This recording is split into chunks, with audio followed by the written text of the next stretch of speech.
Nizar. Halo. Halo Pak. Halo, selamat malam Nizar. Halo, semuanya. selamat malam Pak Nizar. Malam. Salam kenal Pak. Saya Salam Teguh kenal, Pak, Pak Nizar. sebagai moderator malam ini Pak. Sama-sama Pak Teguh. Salam kenal juga.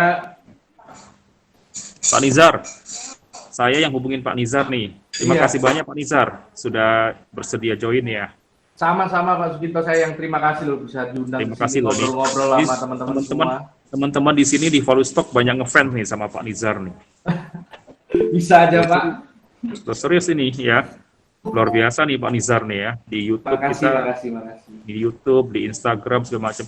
Pak Nizar, saya kenalin dulu ownernya Volustock nih Pak Nizar, Pak Roy Ken. Halo Pak. Halo. Halo Bang Roy. Pak, kabar baik. Sama-sama di sini baik juga. Sampurna Saya- kali Pak, sampurna. Masih jadi ini pemberat di foto saya Sampurna. Kita serating Pak. Iya. Jadi ngerokok juga berarti Pak? Enggak juga. rokok. Oh nggak ngerokok tapi beli Sampurna, wow. Ya. Menarik juga. Karena masih ada orang merokok Pak. Kalau nggak Biasanya ada yang merokok, Kalau nggak ngerokok nggak mau pegang Sampurna. Kalau nggak ngerokok biasanya. Biasa Ini by the kan, way saya ini loh, saya nggak maksudnya nggak expect sebanyak ini loh. Ternyata banyak juga yang ikut ya. Oke. ya. ini Oke, masih belum semua Pak yang join Pak. Nanti mungkin Oh, berjalannya gitu. waktu mereka join, nanti saya masukin aja. Oke. Mungkin teman-teman semua, jadi mungkin kita kenalin ya untuk host kita malam ini ya. Jadi dari Pak Nizar, ya. Mungkin Pak Teguh bisa memulai Pak, silakan. Oke, dimulai aja nih Pak Roy. Ya, mulai aja kita sambil tunggu yang lain ya. Oke. Ya, selamat malam teman-teman. Ya, sekarang sudah jam 8:07. Perkenalkan saya Pak Teguh ya yang menjadi moderator malam ini. Saya perkenalkan narasumber pembicara kita hari ini adalah Pak Nizar Irmam ya. Saya mempelajari bio Pak Nizar itu kemarin gitu. Jadi saya lihat ke IG-nya beliau. Jadi teman-teman bisa ke IG-nya ketik aja Nizar Irmam ya. Beliau juga ada kelas gratis ya kalau nggak salah Pak Nizar Imam ya, cuman udah lewat ya kemarin ya kalau nggak salah ya. Iya kemarin saya kebetulan ngadain kelas gratis. Ya kelas value investing ya kalau teman-teman sih mungkin nanti kalau Pak Nizar ada acaranya lagi ya bisa kepoin IG-nya Pak Nizar Imam ya. Salah satunya juga Pak Nizar Imam tertarik dengan kripto ya kalau saya lihat juga di channel YouTube-nya ya Nizar Imam. Betul Pak. Ya, kalau saya lihat Pak Nizar Imam juga lagi ada banyak bahas juga saham juga, jadi ada banyak beberapa bahas emiten ya di IG-nya mana calon-calon yang menurut Pak Nizar Imam ini baik. Mungkin ada perkenalan sedikit Pak Nizar untuk Bapak dan channel Bapak Pak ke para teman-teman kita di channel Value Stock ini Pak. Oh ya. Oke Pak Teguh, Pak Roy, Pak Suginto, terima kasih banyak kesempatannya dan teman-teman semua di sini. Ini suatu kehormatan banget loh diundang ke sini bisa ngobrol-ngobrol sama teman-teman semua. Jadi saya sebenarnya bukan apa ya, bukan expert di sini juga. Jadi saya justru malah awalnya dari bidang lain juga belajarnya. Tapi kebetulan karena antusias saja untuk belajar investasi, jadi mungkin ada yang saya pelajari, saya anggap menarik, saya post di medsos saya. Paling seperti itu aja sih. Jadi tadinya saya kesini tuh ekspektasi saya tuh kayak semacam kopdar gitu, sambil ngopi santai gitu. Ternyata cukup formal juga ya. Mungkin nanti bisa kalau saya agak slow selengean nggak masalah lah ya. Oh ya nggak masalah. Karena saya nggak nyiapin apa-apa ini soalnya. Asal pengen mau ngobrol-ngobrol aja tadi sebetulnya gitu. Mungkin santai aja, sekedar Pak. reminder Pak Nizar, kita broadcast di grup kita tuh topiknya ini sih Pak, cara screening saham dan mindset investing serta money management oleh Bapak sih Pak. Oke, thank you Pak. Oke, tapi nggak masalah kalau Pak Nizar mungkin ada yang udah disiapkan lebih dulu dari di luar 3 topik itu ya nggak masalah juga Pak.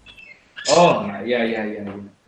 Santai-santai Pak. Jadi ini modelnya gimana nih? Berarti ini tanya jawab atau saya ngasih ada mungkin semacam presentasi gitu atau gimana Pak? Oh iya. Biasanya sih Pak, pengalaman kita yang lalu-lalu tuh biasa kita lebih langsung tanya jawab ya, cuman kita lagi nyoba nyusun nih Pak biar nggak terlalu berseliweran gitu ya. Kita coba susun, ada topiknya apa, kemudian kita batasin sampai setengah 10 sampai 21.30. Kemudian kita ada topik bahasannya tuh dari jam 8 sampai jam 9 kurang 10 dan ada Q&A ya dari jam 9 kurang 10 itu sampai setengah 10 kurang 10 gitu. Habis itu 10 menit closing statement ya, habis itu kita berpamitan dengan Bapak dan mudah-mudahan kita ketemu lagi di lain waktu, Pak. Oke. Jadi tadi 3 ya topiknya ya berarti untuk hari ini. Money Betul, management. Pak. Terus apa lagi Pak? Screening saham. Screening. Dan mindset investing, Pak. Oh, mindset. Ya. Ini menarik nih. Jadi ini langsung kita bahas atau gimana nih ceritanya? Mungkin Boleh, Pak. Mungkin kita nanti teman-teman mungkin akan bertanya juga ya Pak Nijar ya untuk Ya, boleh. dengan Bapak. Mungkin Justru saya malah ekspektasinya itu kita tanya jawab gitu langsung. Ya betul. Kebanyakan tanya jawab. Iya. Mungkin dimulai dengan saya dulu ya Pak ya. Saya tanya duluan Pak. Boleh Pak Nijar mungkin boleh kan Pak. Untuk ini sebentar Pak Roy, untuk teman-teman yang lain nanti kalau untuk mau mengajukan pertanyaan seperti biasa ya, nyalakan kameranya, kemudian nanti kita sebutkan namanya Pak untuk lebih teratur ya pertanyaannya ya. Maaf Pak Roy, tadi saya menyela Pak Roy. Oke. Mungkin saya mulai ya, Pak Nijar, saya mau tanya dong pengalamannya Pak Nijar sudah berinvestasi berapa tahun dan pakai metode apa Pak terakhir ini yang berjalan? Oke, nah ini menarik ya. Ini makanya tadi saya di depan tadi disclaimer ya. Saya sebenarnya bukan expert karena saya juga baru masuk saham itu 2017 ya. Berarti ini mungkin jalan ke 5 tahun ya.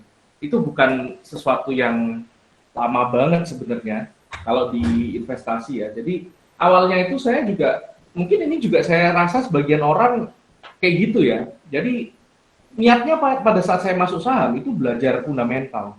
Semua materi modul yang saya baca itu tentang fundamental. Tapi begitu masuknya 2017 itu, saya langsungnya itu mainnya nggak fundamental, trading dulu awalnya. Jadi nge-trade karena pada saat itu kebetulan 2017 itu enak banget loh. Mungkin kalau teman-teman di sini udah 2017 ada, ingat banget ya pasti naruh saham apapun langsung naik itu. Nggak tinggal cup-cup kembang kuncup aja itu 2017 itu. Nah jadi karena mentalnya ternyata nggak kuat, akhirnya saya nggak jadi fundamental, malah pakai teknikal, malah pakai trading ya. Nah setahun di trading, kok saya rasa kebetulan ya 2018 itu habis itu anjlok. Habis itu ada kenaikan suku bunga, rate hike ya, habis itu ngedrop bursa ya, udah habis itu kok agak sulit trading setelah itu. Nah ternyata lama-kelamaan saya rasa kayak porto saya itu nggak berkembang sebenarnya. Ya sama capeknya itu nggak sebanding gitu. Itu sih yang saya rasain. Mungkin ada untung 1%, 2%. Jadi saya pernah buat bloternya juga segala macam. Itu paling untung cuma berapa persen ya? Mungkin sebulan itu 2%-an lah kurang lebih mungkin. Cuma segitu dan itu saya rasa nggak sama capeknya nggak worth it. Nah terus habis itu saya pikir-pikir kayaknya investasi nggak gini-gini amat ya harusnya. Saya pengennya kan kebetulan pada saat itu investasi itu saya harap bisa jadi kayak semacam passive income dulu. Tapi masuknya nggak jadi passive income malah jadinya aktif. Oleh karena itu pada saat itu saya coba refleksi, harusnya saya passive income kok malah jadi aktif ya, kok malah jadi sibuk gitu. Akhirnya saya coba break tuh. 2018 saya coba break setengah tahun, jadi saya coba belajar lagi apa sebenarnya yang saya salah di sini. Nah, baru di situ saya mulai kenal value investing. Nah, setelah saya kenal value investing, baru saya coba invest. Saya waktu itu cuma beli 2 saham yang saya beli. Jadi saya beli PSSI sama beli MGOH, cuma 2 itu. Dari 2 saham itu, sampai saya 2019 saya nikah, saham itu nggak saya apa-apain. 2 saham itu. Ternyata malah, apa ya, malah ternyata itu rate-nya itu kurang lebih 10% per bulan. Pertumbuhannya. Jadi itu menurut saya, wah kok ternyata ketika ditinggal duduk-duduk malah kerja sendiri sahamnya. Daripada kalau saya yang sibuk. Gitu. Akhirnya, oh mungkin ini caranya ya, akhirnya saya dalami lagi. Nah, kebetulan saya pada saat itu iseng buat YouTube. Saya pengen hobi saya apa, saya mau buat di YouTube lah, kayak gitu. Nah, jadi saya analisa saham, saya buat videonya, saya post di YouTube. Ternyata cukup kebetulan pada saat itu yang ngebahas dengan sudut pandang fundamental itu belum terlalu banyak mungkin ya. Jadi saya cukup dapat respon positif. Akhirnya yang saya teruskan. Nah, karena sekalian saya nge-YouTube, jadi otomatis saya harus belajar lebih lagi dong. Harus belajar lebih jauh lagi. Nah, itu yang mempercepat, mengakselerasi kemampuan saya dalam investing. Nah, tapi itu kemarin-kemarin ya. Value investing lama-lama juga terdistorsi juga. Jadi kalau kita ngomongin sekarang value investing, kayaknya kolot ya. Kayaknya apa ya? Udah ketinggalan zaman lah, bisa dibilang kayak gitu. Lebih banyak sekarang, lebih populer sejak era 2020 yang disebut kolonial, lebih populer itu growth investing. Nah, akhirnya saya coba apa ya, masuk ke situ juga. Apa sih yang membedakan antara saya dan growth investing, gitu, antara value investing dan growth investing? Sebenarnya kalau kata Warren Buffett nggak beda ya. Jadi ya growth investing dia value investing. Tapi saya nemu jawabannya itu dari bukunya Peter Lynch. Ketika dia mengklasifikasikan ada namanya fast grower dan ada namanya stalwart. Nah, di situ saya mulai nangkep tuh. Oh, kayak gini. Jadi setelah itu saya coba terapkan, itu lebih mutakhir lah idealnya, lebih sesuai dengan sekarang. Jadi value investingnya itu juga harus dibarui gitu, kurang lebih gitu sih. Nah, itu paling perjalanan saya sampai detik ini itu ya. Jadi sekarang saya coba, intinya yang saya lakukan sekarang itu gimana caranya saya coba adapt antara value investing yang kolot yang dari tahun Benjamin Graham muncul, saya coba padukan dengan kondisi sekarang. Itu yang saya coba lakukan sekarang. Jadi lebih value investing tetap, tapi lebih kekinian lah, lebih disesuaikan dengan zaman lah. Kira-kira gitu. Itu yang saya lakukan sih. Saya sekarang intinya lagi sibuk nyari balance-nya lah. Kira-kira seperti itu simpel. Kurang lebih gitu. Oke, thank you Pak Nijar. Mungkin teman-teman yang lain mau bertanya langsung ya, silakan. Untuk teman-teman biar lebih teratur, kita mulai itunya dari chat aja ya, karena di sini nggak ada fitur raise hand gitu. Kalau di Zoom kan kita ada raise hand-nya, jadi bisa diantri gitu. Mungkin dari chat dulu aja yang mau bertanya ya, jadi kita panggil satu-satu.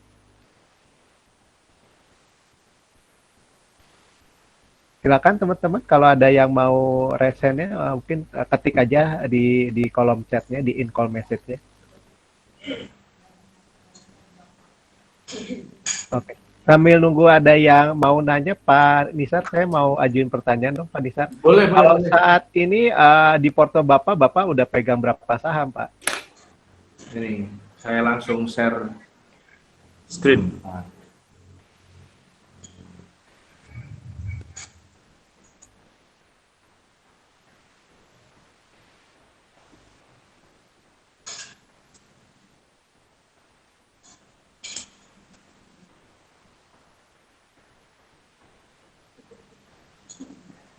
Nah, ini saya kasih ke chat.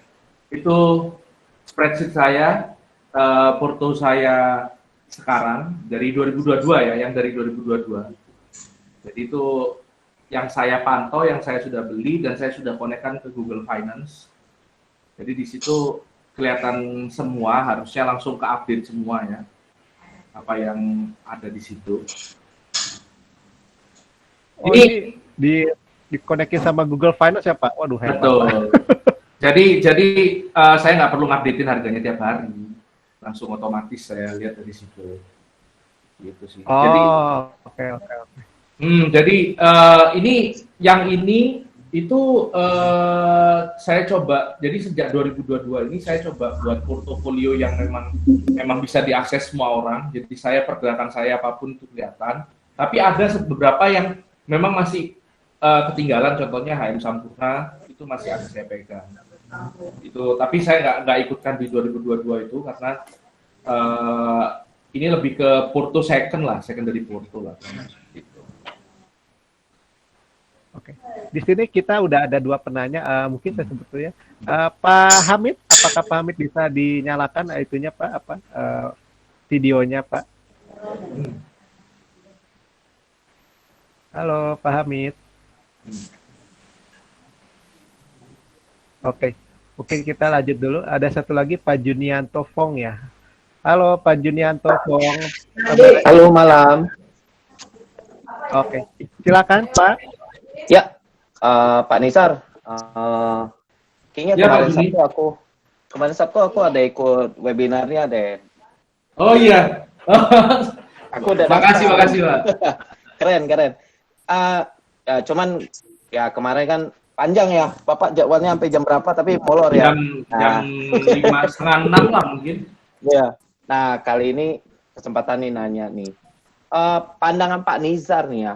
Ini lagi kita nih Indonesia nih kita lagi musim investing tipe apa deh enaknya? Atau kalau pertanyaan terlalu umum, mungkin saya nanya apakah dari sisi Pak Nizar tuh lebih condong ke tipe investing yang mana nih? Kan ini kan ada sharing portal, cuman mau dapat view-nya nih gimana? Oke. Makasih. Jadi gini, Pak Junia, ini menarik ya. Kalau kita ngomong eranya sekarang apa, ya tadi sudah saya singgung sedikit ya. Kebanyakan itu sekarang ngomongnya growth. Dan ini sangat masuk akal ya, karena kita lihat angkatan 2020 itu sebagian besar kan anak muda yang toleransi terhadap resikonya itu lebih tinggi. Sehingga mereka pasti mainnya high risk, high return. Pasti mainnya di situ. Itu sedikit berbeda dengan model-model stalwart, model-model yang medium return. Jadi untuk investasi sekarang ini mungkin arahnya lebih ke arah cara mainnya kayak kalau kita lihat itu kayak venture capital. Jadi lebih cari bagger, ya nggak masalah dia nembak mungkin berapa biji gitu, tapi nyarinya yang bisa bagger, lebih ke arah kayak gitu. Nah, cuman jeleknya kan gini, yang saya kekurangannya juga di sini tuh karena kita sebagian besar investor baru itu resikonya lebih tinggi, ya, toleransi resikonya lebih tinggi. Mereka jadi malah lebih gampang dipompom, lebih rentan untuk kena scam, lebih rentan untuk segala macam karena akhirnya greedy-nya tuh lebih tinggi. Nah, oleh karena itu saya tetap sebagai value investor, pada saat saya pakai value investor tok ya, kaidah-kaidah value investor tok itu kayak sebagian saham itu nggak masuk. Tapi karena saya udah pegang prinsip-prinsip value investing, ketika saya coba masuk ke growth investing, high risk high return, saya nggak ikutan koma. Kayak seperti beberapa sebagian besar orang-orang di saat ini. Jadi harusnya sih intinya gini, kesimpulannya, kita mungkin harus coba high risk high return ya. Tapi tetap prinsip-prinsipnya value investing tetap dipegang. Sehingga kita, ya itu tadi seperti yang saya bilang sebelumnya, kita coba cari mix-nya, balance-nya di tengah seperti apa. Kalau kita nyari yang high risk high return itu kita agak rentan, bisa kurang lebih seperti itu maksud saya. Mungkin itu jawaban saya Pak Junia. Harus nyari di tengah lah, kira-kira gitu. Oke, apakah sudah terjawab Pak Junianto? Ya, makasih banyak. Oke. Tadi Pak Hamid udah ada. Pak Hamid, apakah ada pertanyaan lain Pak Hamid? Oke. Pak Redi Aditama. Pak Redi Aditama, apakah bisa dinyalakan webcamnya Pak?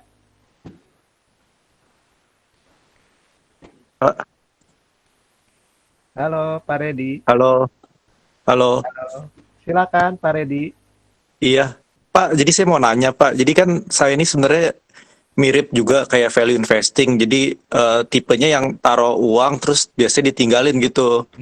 Nah, ada beberapa di saham perbankan itu kayak sebenarnya udah tercapai kayak target jualnya gitu, cuman kan banyak yang bilang kita harus kayak hold selama mungkin gitu kan. Tapi di satu sisi target jual udah tercapai gitu. Jadi menurut Pak Nizar ini lebih baik tetap hold aja atau kita jual, kita kayak portofolio rebalancing gitu loh, kayak mungkin take profit sebagian atau gimana gitu Pak baiknya. Terima kasih. Oke, Bang Red, ini saya coba jawab tapi versi saya ya. Tapi mungkin kalau orang lain mungkin bisa beda dan belum tentu apa yang disampaikan ini bisa works juga untuk Bang Red ya. Tapi kalau saya, setelah saya pelajari apa yang disampaikan oleh Peter Lynch, dari 6 strategi yang dia buat, itu sebenarnya menunjukkan titik sell yang masing-masing berbeda. Jadi kalau dulu sebelumnya itu saya menganggap value investing, ya kita hold aja dulu selama harga wajarnya terus naik, kita hold aja terus. Seperti itu kan misalnya. Nah, terus kemudian iterasi kedua saya itu adalah saya coba jual sebagian-sebagian dulu. Tapi setelah saya makin kesini saya pelajari, itu nggak serta-merta seperti itu, tergantung jenis sahamnya. Tergantung strategi yang kita buat. Kalau kita main di fast grower, cari yang beggar misalnya kayak gitu, kita baru naik 50% dijual itu udah nggak pas.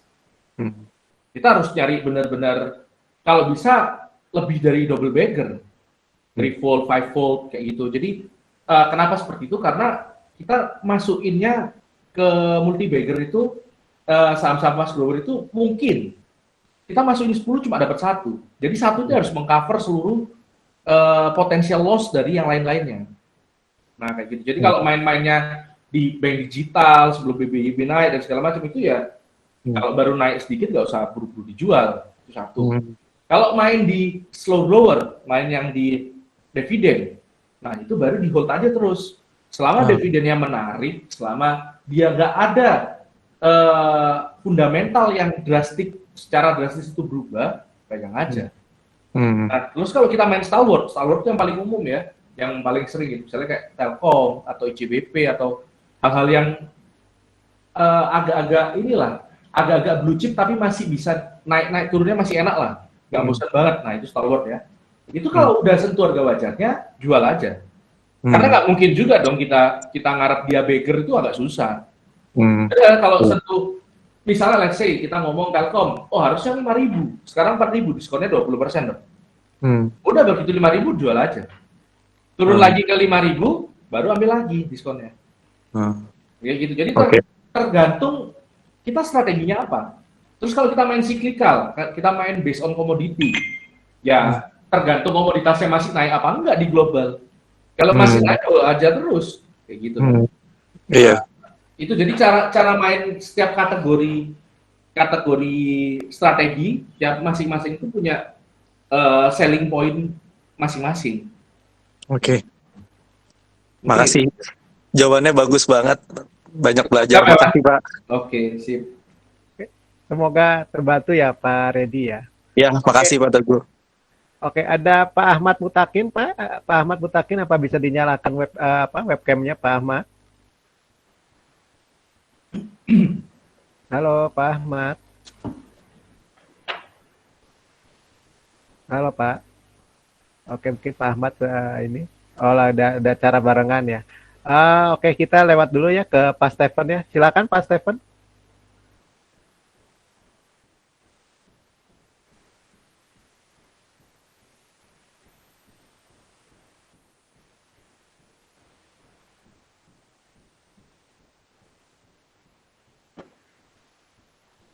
GTSI. Wah, ini kebetulan belum pernah lihat ya. Saya langsung OTW cekidot nih.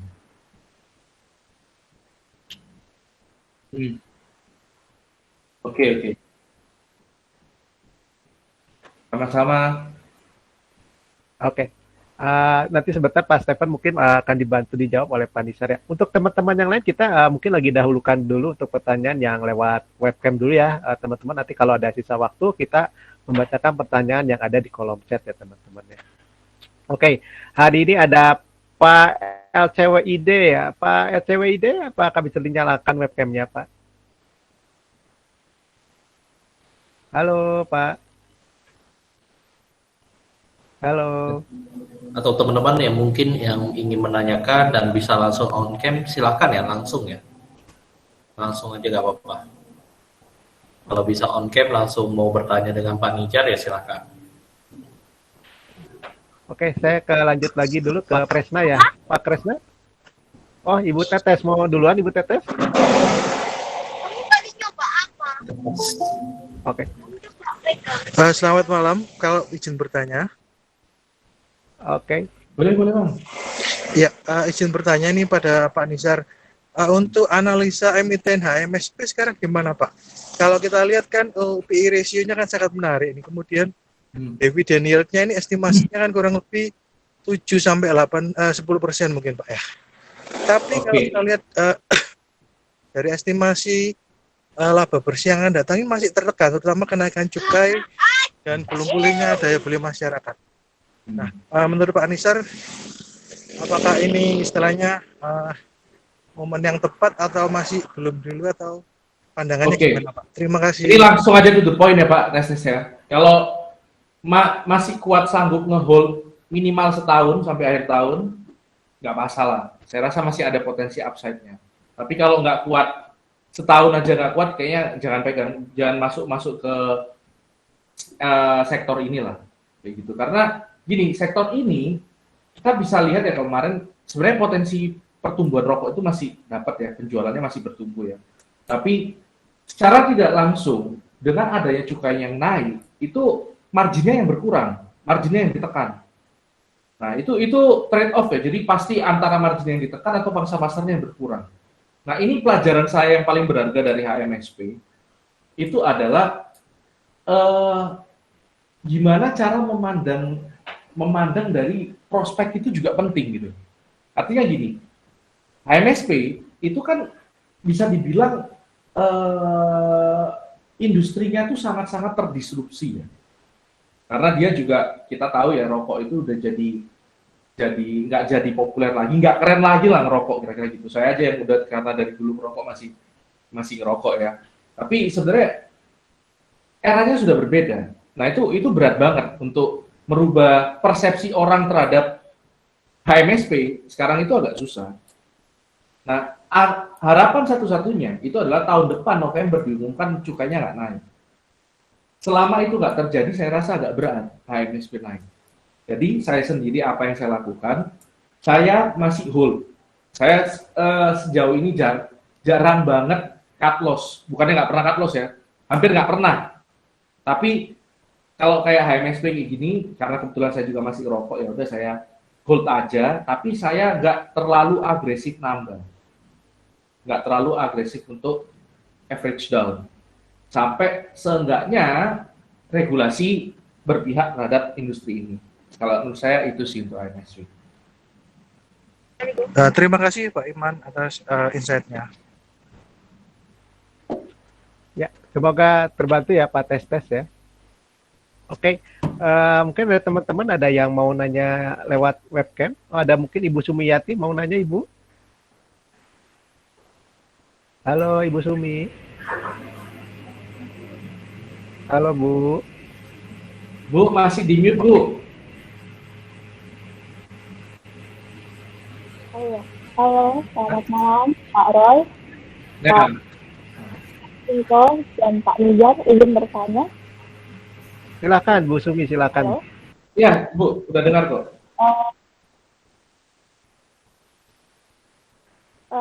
Kebetulan saya kan baru di saham ya Pak ya. Saya lagi coba-coba belajar untuk mempelajari aturan keuangan. Saya agak tertarik dengan emiten ACSP. Menurut laporan keuangannya, Regina ini sudah mulai menurun ya. Apakah ada potensi turn around? Dan untuk pendapat Pak Nizar untuk emiten ACSP seperti apa ya? Apakah ada pandangannya? Sorry Bu, kurang jelas Bu. Apa Bu? ADSP? ACST. Oh, astaga. Oh, Ini saham IPO Paling nih saya Pak, dengarnya. ya CST nih Pak. Ya, Enggak, ini terima udah kasih Pak. Eh, gini ya, Bu ya. Jadi kalau kalau saya pribadi itu biasanya kalau kita lihat aja lah porto saya tadi ya, itu hampir satu bisnis itu cuma satu biasanya. Jadi jenis bisnisnya itu nggak akan saya double tumpuk. Seperti itu. Jadi kalau saya udah pegang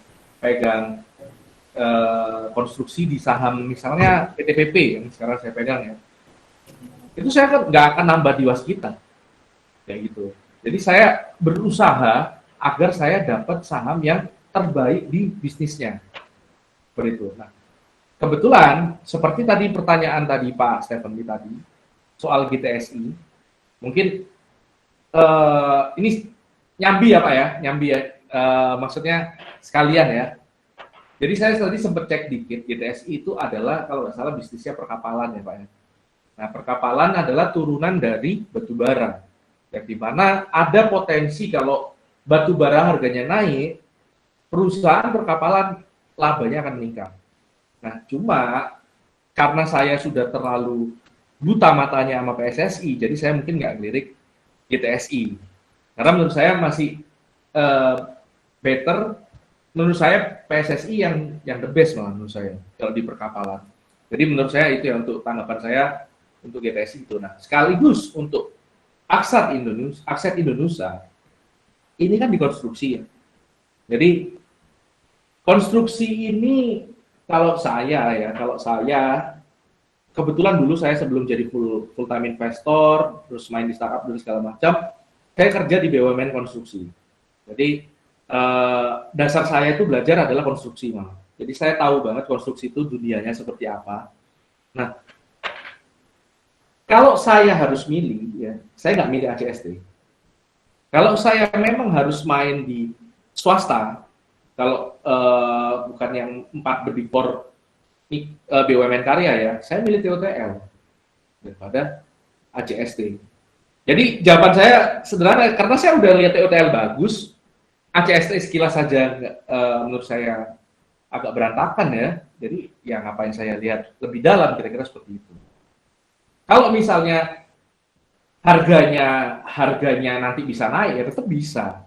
Nggak ada yang nggak bisa naik, semua tetap bisa. Cuma bagi saya, beli cuma karena harganya beli karena harganya murah dan ada potensi cuma naik, itu menurut saya losing strategi. Saya harus pastikan bisnis yang saya pegang itu beneran yang terbaik. Itu sih. Jadi karena ACST nggak menurut saya masih, bahkan sama swasta aja sama TOTL menurut saya jauh ya. Itu sih menurut saya, Bu. Mungkin itu jawaban saya sih, Bu. Bu Sumiati. Oke. Terima kasih, Tapi Pak. ini bukan maksudnya mengkritisi ACST atau mendemotivasi Ibu untuk pegang ACST loh, Bu ya. Ini pandangan saya aja loh, Bu. Ya, ini reminder juga ya teman-teman. Jadi kalau ada emiten yang kita bahas di webinar malam ini bukanlah anjuran untuk pembeli, anjuran untuk menjual ya. Ini semuanya balik lagi jadi Dior ya, do your own research. Tapi ini kita sharing pandangan Pak, sharing pandangan untuk Bapak dan Ibu-ibu yang mengikuti webinar ini. Oke, mungkin teman-teman yang lain ada yang mau bertanya lagi selain Ibu Sumi? Saya mau bertanya lagi, Pak Teguh. Silakan Pak Roy. Ya, Pak Nijar, saya mau bertanya dong untuk mungkin tips-tips lah ya yang langkah-langkah atau rule of thumb lah yang Pak Nijar pegang untuk filter saham itu seperti apa langkah-langkahnya Pak? Oh, oke. Jadi kalau saya sih gini ya, berangkatnya itu apa yang saya pengen beli, industrinya apa dulu pertama. Jadi misalnya contoh, terakhir saya di Porto ini saya masuk di WMUU ya, terakhir. Itu yang paling terakhir saya masuk. Itu kebetulan saya pengen punya saham poultry. Jadi saya pengen punya saham poultry, saya karena berbagai macam alasan lah ya. Intinya salah satunya juga karena mendekati Lebaran dan segala macam. Dari poultry itu saya screen dengan rasio yang sederhana saja. EPS-nya harus positif, PER dan PBV-nya nggak lebih dari 22,5, ROE di atas 10%, DER-nya kalau bisa nggak lebih dari 1. Ini kebetulan karena saya bukan penggemar banking ya, bukan penggemar bisnis banking, bisnis leasing, jadi saya nggak ada masalah kalau dibuat kriteria screeningnya itu DER di bawah 1. Kalau misalnya main di banking, main di leasing kan kalau dibatasi di bawah 1 nanti nggak keluar kan sahamnya yang bagus solusinya. Nah, jadi itu saya screen, setelah itu saya periksa satu-satu. Nah, saya periksa satu-satu dari segi likuiditas sama stabilitasnya. Jadi saya cari tahu tuh beberapa tahun terakhir dia performanya seperti apa. Karena kalau waktu di screening itu kan yang di-capture kan pada saat itu aja. Pada saat time series-nya itu kan nggak di-capture. Nah, itu yang saya coba cari tahu. Nah, ketika udah ketemu mungkin 6 atau beberapa saham atau kurang dari 5 kalau bisa, baru saya main LK. Nah, LK itu terakhir banget. LK itu, jadi LK itu benar-benar kayak membuat ceritanya itu jadi utuh gitu. Cerita saya investasi di saham tersebut jadi utuh.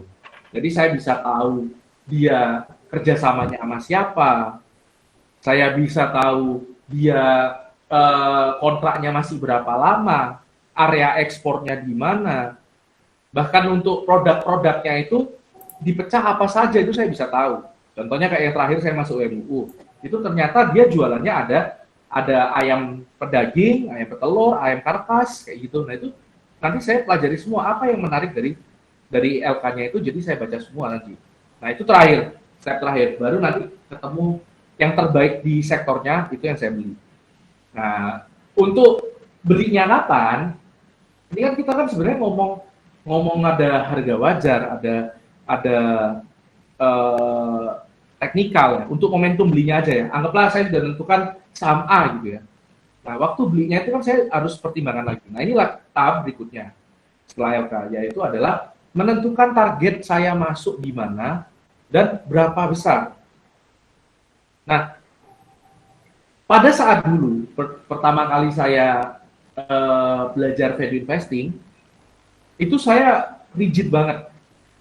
Jadi rigid banget itu apa ya? Benar-benar detail hitungan saya. Hitungan saya itu detail, mungkin kalau saya bisa share Excel di sini tuh agak panjang gitu ya. Itu form saya, worksheet saya itu agak panjang gitu. Nah, lama-kelamaan setelah saya sudah kira-kira apa ya? Ternyata nggak harus sedetail itu sebenarnya. Kalau untuk harga wajar ya. Kalau untuk harga wajar tuh nggak harus se rigid itu. Misalnya kita tentukan harga wajarnya adalah 4.000. Terus kalau nggak 4.000 nggak masuk. Nggak gitu caranya ternyata. Jadi nggak masalah. Harga wajarnya 4.000. Saya beli 4.200 tapi dikit dulu. Nanti turun lagi beli. Jadi itu lebih easy ternyata kayak gitu. Karena saya jadi nggak harus mantau terus-terusan, ini sudah waktunya beli apa enggak ya udah beli aja, kira-kira gitu. Jadi setelah saya makin lama makin di bursa, saya makin paham bahwa investasi itu kayak menanam pohon, beneran kayak menanam pohon banget.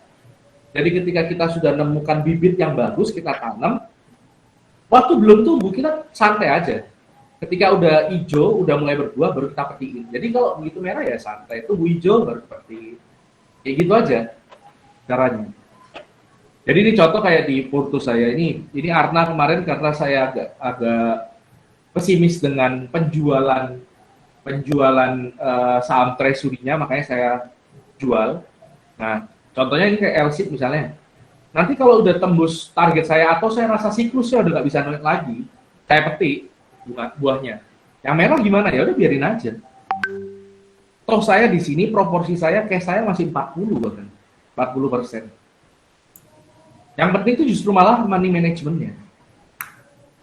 Nah, itu sih, itu jawaban saya mungkin itu sih Pak Roy. Jadi dari awal sampai akhirnya itu mungkin saya simpulkan sebentar ya. Pertama tentukan industrinya, kita mau ngincer di mana. Nah, ini juga menarik ya untuk teman-teman yang mungkin mau fast grower, mau cari yang bagger segala macam. Mainnya biasanya kayak gini. Jadi tentukan industrinya yang rame, yang lagi hype misalnya. Nah, di situ mainnya. Jadi pertama saya mulainya dari industri. Mungkin kalau saya cari industrinya mungkin malah yang yang masih sepi. Gitu. Baru habis dari industrinya saya screening, cek stabilitasnya atau track record perusahaannya, baru habis itu masuk ke LK-nya, baru tentukan kapan beli, kapan jual. Selesai. Tinggal tidur habis itu. Itu sih mungkin. Mantap. Ya teman-teman, tadi dari Pak Nijar sharing. Berarti pertama yang Bapak lakukan adalah lihat dulu mau masuk di industri apa ya Pak ya? Betul. Mulainya dari industri pasti. Nah, habis itu langkah kedua mungkin cari tahu dulu di industri ini ada emiten, misalnya ada 5 atau 10 emiten yang bergerak di industri itu ya Pak ya? Ya, betul. Nah, habis itu langkah ketiga mungkin menggunakan rasio sederhana ya, biasanya PE, PBV, DER, ya mungkin juga kalau dividen untuk filter-filter dari beberapa emiten tersebut ya. Betul. Habis itu baru baca LK, baru baca emiten. apa namanya cash flow-nya segala macam baru di situ. Oke, habis itu baru Pak Nijar juga menggunakan teknikal untuk timing posisi masuk ya Pak ya? Ya, cuma buat kira-kira lah. Oke. Jadi beberapa langkah step ya teman-teman yang dilakukan Pak Nijar untuk screening lah ya, istilahnya screening saham.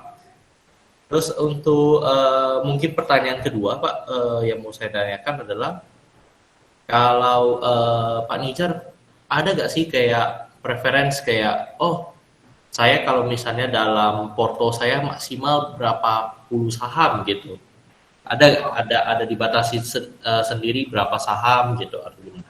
Oke, jadi dulu awalnya saya pegang teguh apa yang dibilang oleh Warren Buffett ya, 6-7. Nah, tapi lama-kelamaan iteratif lagi metode saya. Jadi sekarang asal bisnisnya beda, saya pegang 1 itu cukup. Jadi kalau misalnya selama bisnisnya beda-beda semua, 10 pun nggak masalah. Tapi nggak bakal, kalau bisnis satu ya, nggak mungkin lebih dari 20, 15 pun kayaknya susah lah. Nggak bakal sebenarnya itu. Jadi kalau yang saya lakukan sekarang, 1 bisnis 1. Gitu. Jadi bisa lebih dari itu bisa. Nah kalau misalnya kita mainnya, mungkin karena saya juga karena sekarang setiap hari ngeliatin saham ya, jadi bisa belasan. Tapi kalau mungkin yang belum setiap hari main saham dan nggak akan setiap hari juga, ya udah 6-7 tadi itu udah framework yang cukup baik menurut saya. Oke, mungkin silakan Pak Teguh. Oke, semoga terbantu jawabannya ya Pak Roy. Mungkin ada Pak Arafi silakan dinyalakan itunya webcamnya Pak Arafi. Halo Pak Arafi. Wah, left the meeting. Oke. Mungkin kita bisa lanjut ke Pak Joseren. Pak Joseren bisa dinyalakan webcamnya Pak Jose. Halo Pak Jose. Halo. Sorry Pak, kameranya rusak Pak. Nggak apa-apa Pak. Ya silakan Pak Jose, silakan. Iya Pak, Pak Nizar, salam kenal Pak. Jadi saya mau nanya nih Pak, terkait bidang Bapak yang bagian konstruksi Pak. Saya mau nanya itu di laporan keuangan ada bisnis yang namanya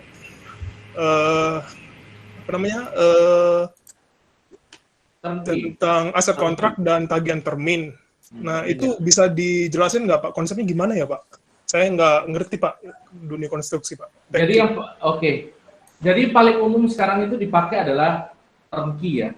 Jadi kontraktor kerjain dulu sampai 100%, baru nanti dibayar. Kayak gitu. Nah, nanti kalau telat bayar, nanti ada bunganya. Simpelnya kayak gitu. Itu turnkey ya. Jadi, masalahnya gini. Kalau kliennya adalah negara, biasanya itu ada. Jadi, ya sama kayak BPJS aja lah. Tagihan BPJS kan juga bayarnya lama kan. Jadi, kayak bisa dibilang gini, BUMN karya itu banyak dapat penugasan. Banyak dapat proyek-proyek yang untungnya sebenarnya tipis. Udah tipis, bayarnya telat. Nah, itu yang bikin konstruksi itu berat banget. Muter duitnya itu karena itu biasanya cash flow-nya itu merah. Karena biasanya bahkan untuk bikin suatu kontrak selesai, itu dia harus ngutang dulu awalnya. ngutang dulu, nanti tunggu selesai, habis itu dibayar, udah selesai, yang bayar telat. Nah, itu adalah problem yang sering banget terjadi di konstruksi ya. Padahal ya kalau kita tahu ya, apalagi kalau modelnya pakai pinjaman, kredit konstruksi dan segala macam, ya telat bayar itu dia kan juga harus bayar bunganya juga gitu. Nah, itu yang bikin repot di konstruksi itu seperti itu. Udah penugasannya berat, bayarnya lambat, nah, susah lah kira-kira gitu. Oke Pak, berarti seandainya nanti kalau misalnya si pemilik proyek itu katakanlah kekurangan dana gitu sehingga nggak bisa bayar, seandainya Pak Nizar nih sebagai kontraktornya, kan pasti kan ada keraguan untuk gimana ya saya mau bayar gaji karyawan gitu kan kalau misalnya si klien nggak bisa bayar kan Pak. Itu solusinya gimana Pak? Oke, jadi sebenarnya itu sudah diatur di dalam kontrak dalam pasal 1 prestasi ya sebenarnya. Tapi prakteknya nggak gitu-gitu banget. Artinya gini, ya si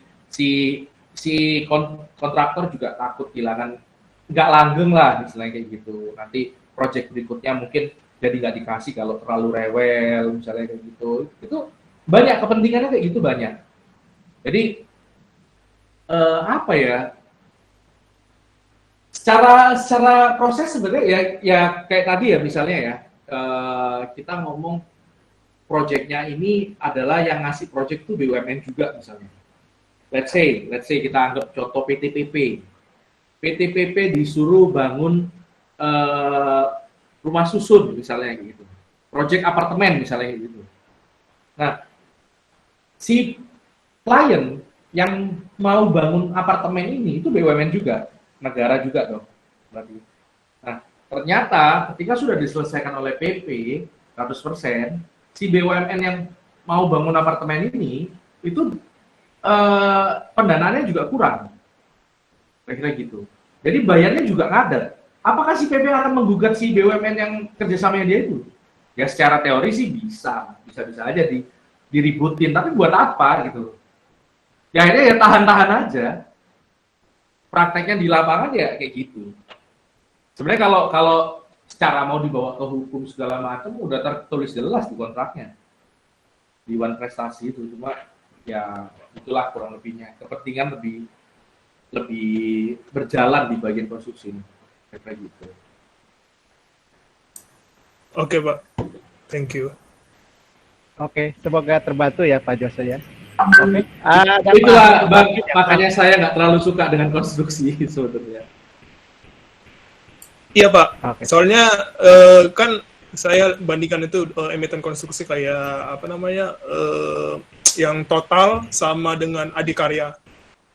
Itu total saya lihat rajin bagi dividen, tapi kalau Adi kadang bagi kadang enggak gitu. Saya berpikir ini kayaknya ada masalah di pembayaran sama ini sih. Oh jelas banget. Jadi utang. di Adi itu kita mungkin nggak sebut merek ya, mungkin semuanya berlaku di semuanya ya. Di dalamnya bobrok banget itu. Pasti mungkin ya mungkin mohon maaf kalau ada yang di dalamnya di sini ya, tapi ya pasti itu rahasia umum lah. Itu gimana servis untuk dapatkan tender segala macam kayak gitu-gitu itu pasti lumrah banget ya. Saya dulu juga berperan di situ, di dalam situ kan. Nah, problemnya adalah gini, total itu bagus. Cek aja cash flow-nya. Siapa yang lebih better dalam mengolah cash flow di bidang konstruksi selain total? Itu bagus banget loh cash flow-nya. Cash from operating-nya, cash from financing-nya itu dikelola dengan baik. Nah, tapi permasalahannya kalau di swasta kayak gitu ya, kalau dapat bagi-bagi kerjaan, anggaplah ibu kota jalan ya. Ya dia ya prioritas keberapa kira-kira gitu. Ya udah ada pesanan-pesanannya yang ditugas-tugaskan ini sudah jalan. Kira-kira itu kekurangannya kalau di konstruksi kita megang swasta kayak gitu kekurangan. Cuma memang makanya bisa bagi dividen itu ya karena memang pengelolaannya bagus banget. Cuma mau sampai kapanpun ya total nggak akan bisa jadi prioritas lebih tinggi daripada Adikarya kira-kira gitu. Berarti ada ini dong, ada hubungannya ke manajemennya ya. kalau misalnya kan saya kan lihatnya itu kalau manajemen itu kan lebih ke direktur utamanya gitu sama direktur keuangannya.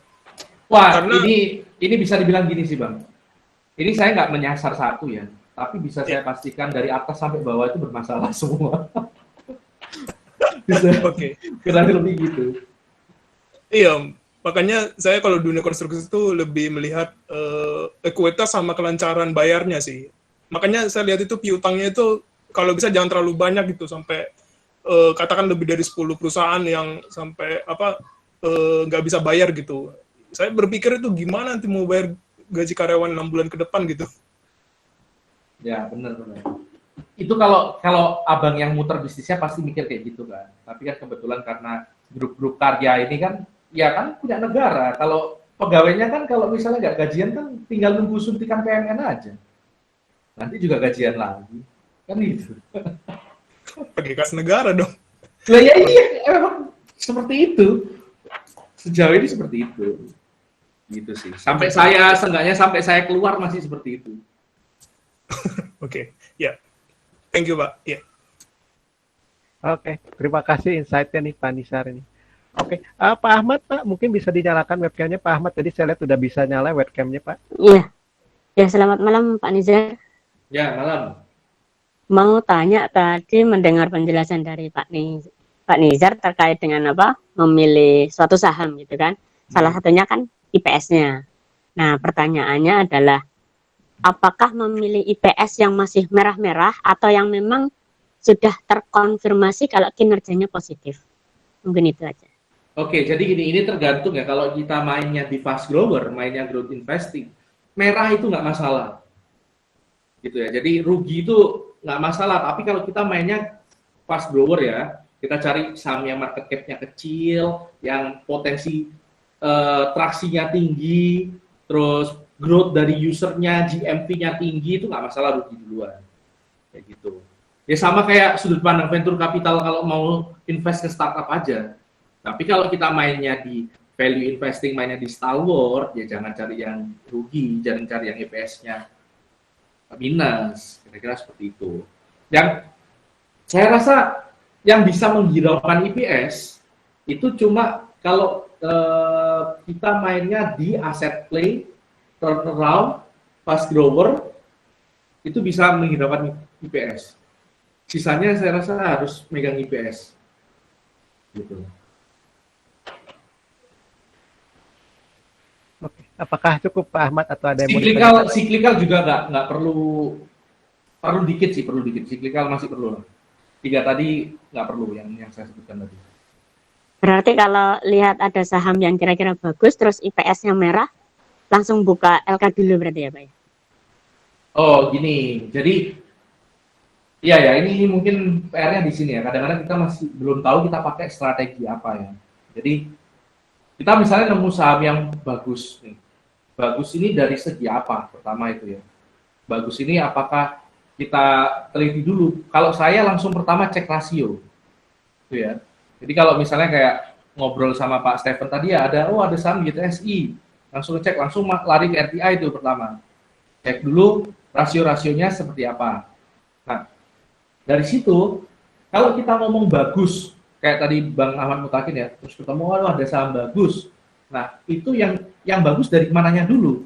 Kalau dari PBV dan PER-nya yang kecil, terus Bang Ahmad Mutakin bilang bagus, berarti pendekatan strategi Abang bukan beli saham fast grower dong. Dapat nggak? Kalau misalnya Abang bilang bagusnya karena kalau misalnya Abang main di fast grower, kemungkinan besar PER-nya itu nggak akan kecil.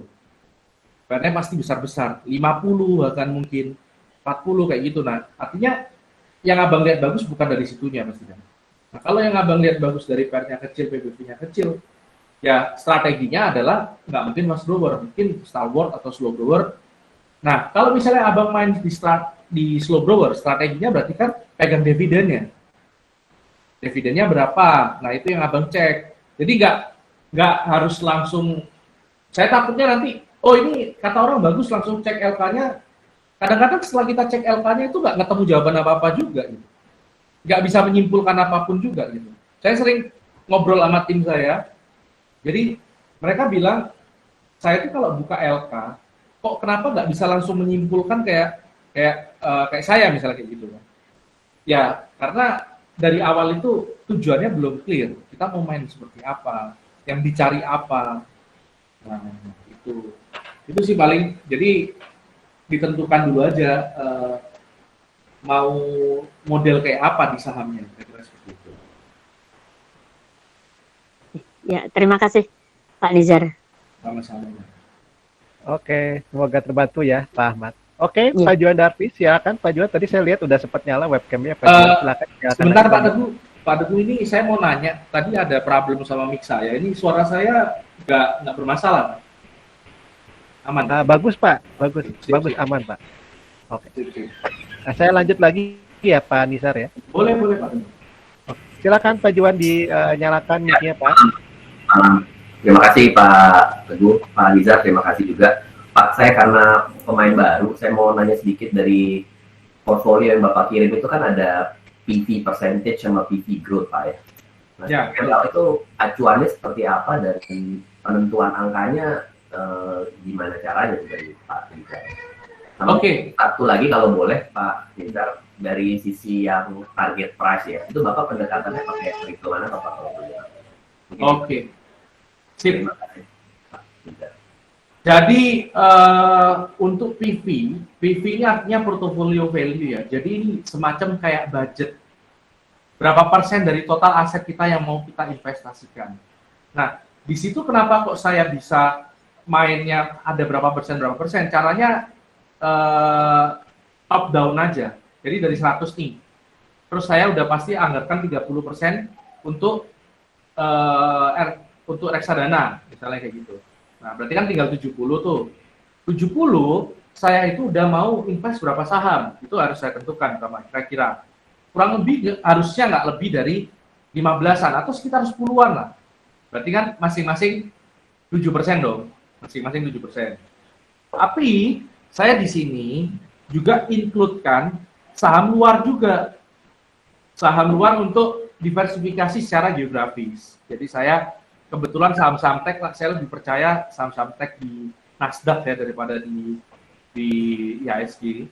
Jadi saya sisihkan target maksimal 10% untuk Nasdaq. Jadi kan berarti 70 dikurangi 10 ya, 60. Nah, sebenarnya saya juga main kripto, tapi ini saya nggak masukkan nanti daripada bingungan. Nah, itu harusnya dimasukkan lagi 10 lagi misalnya kayak gitu. Tinggal 50. Ya udah 50 dibagi 10 berapa? Misalnya kita memang maksimal 10 ya rencana ya. Tadi kan saya sempat sebut 6 sampai 7 misalnya kayak gitu. Kalau kita anggap let's say 10, berarti maksimal satu saham budgetnya adalah 5%. Betul kan? Ketika kita sudah ketemu budgetnya 5%, nah kita harus tentukan berapa Arif. Ada dangdutan Pak Arif. Jadi dari 5% ini, nggak apa-apa santai Pak. Jadi 5% ini kita harus tentukan berapa peluru nanti kita bakalan tembak. At least saya harus punya 3 peluru. Jadi makanya saya masuknya 1%-1%an aja. Kira-kira gitu. Atau 4 kali tembak misalnya, senjata saya. Berarti ya dari 5% tadi dibagi 4, 1,25%. Itu setiap masuk kurang lebih sekitar segitu. Cara kasarnya kayak gitu Pak.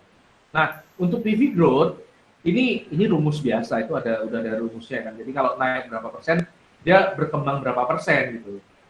Nah ini nanti ditotalkan nanti biar otomatis ngitung keuntungan saya udah berapa, equity saya udah naik berapa persen, kayak gitu seperti itu.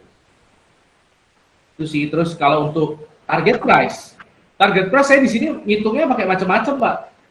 Caranya macam-macam pendekatannya. Jadi kalau untuk ada yang saya hitung secara rigid, ada yang saya hitung ibaratnya intinya gini, jangan sampai kita beli kucing dalam karung, Pak. Intinya kan itu. Artinya kita harus mengetahui apa yang akan kita beli. Nah oleh karena itu kita harus sebelum beli itu harus tahu dulu targetnya berapa. Cara menentukan targetnya itu macam-macam. Mau pakai DCF, mau pakai pair relatif boleh, PBB relatif boleh, itu bebas. Nah di posisi sekarang itu saya udah bisa menyimpulkan ya bahwa sebenarnya DCF itu yang paling susah ya, paling rumit lah gitu. Tapi apakah DCF hasil perhitungannya akan selalu lebih bagus daripada cuma menghitungkan fair? Enggak tentu juga. Belum tentu juga. Nah, oleh karena itu di sini saya ngitungnya macam-macam. Ada yang cuma pakai fair, ada yang saya tentukan sampai rigid. Kayak Budi ini saya tentukan sampai dalam perhitungannya. Mungkin gini.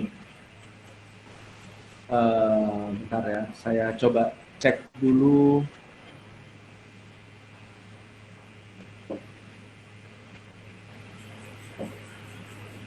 Kurang lebih seperti itu, Pak. Mungkin sambil saya ambilkan ini saya dulu. Boleh. Kalau ada satu tambahan, boleh Pak Teguh mungkin melanjuti tadi Pak Nizar. Pak, itu ketika menentukan dari tiap-tiap saham Pak Nizar pakai, misalnya pakai DCF atau pakai fair, itu ada acuan sendiri dari Pak Nizar atau itu based on experience saja, pengalaman? Oh, oke. Jadi kalau sahamnya biasanya saya udah hafal, artinya kita ngomong Telkom ya, udah pakai fair aja itu. Contoh, saya kasih contoh lagi Pak. Bapak main di BRI misalnya ya, untuk main stalwart lah. BRI itu mainnya gampang banget Pak. Ya PBB-nya di bawah 3 Bapak beli. Udah untung itu pasti Bapak.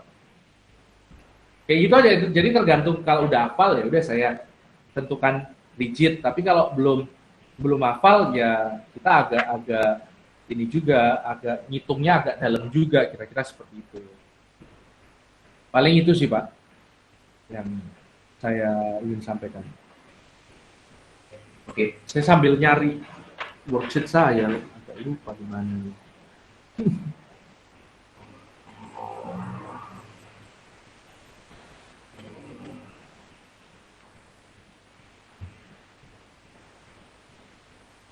Tapi terjawab kan Pak overall Pak? Terjawab Pak, terima kasih Pak. Oke. Mudah-mudahan terjawab ya Pak ya, Pak Juan untuk insight dari Pak Nizar ya. Oke. Tadi saya lihat ada yang mau ini juga, mana tadi?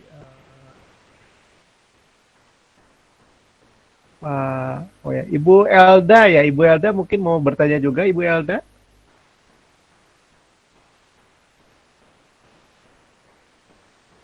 Halo, Bu Elda. Oke, Ibu Elda nggak ada ya.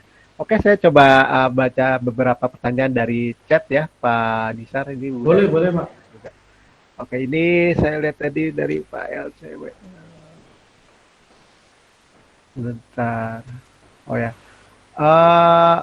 Malam Pak, mau tanya apakah ada sektor yang dihindarkan ataukah GCG yang dihindarkan? Mungkin tadi udah dijawabnya di portofolio Bapak ya Pak ya.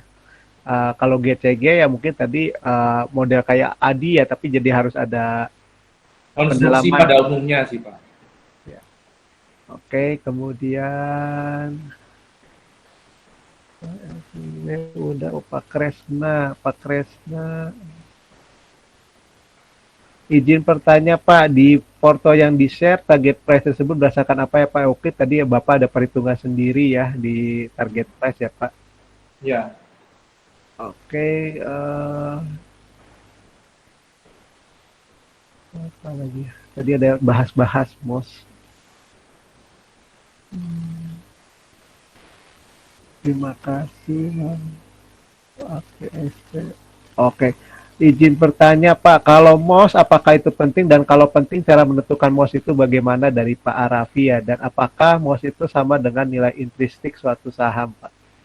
Oh, oke. Jadi MOS itu kayak diskon, Pak. MOS itu kayak selisih antara nilai intrinsik yang Bapak hitung dengan nilai di pasarnya berapa.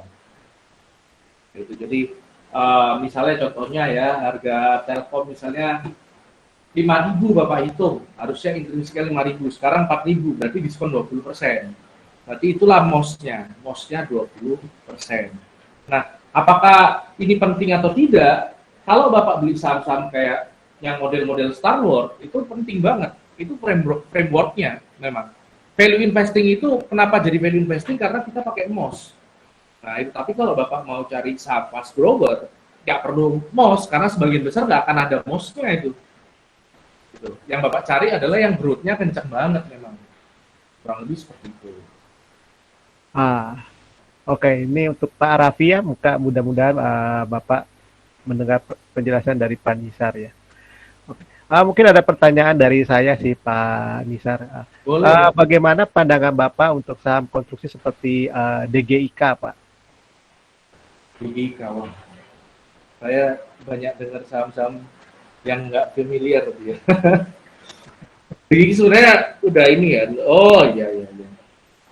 Ini masih better sih Pak. Jadi yang pertama kalau saya harus cek di sini, kalau di konstruksi, itu adalah cash flow-nya.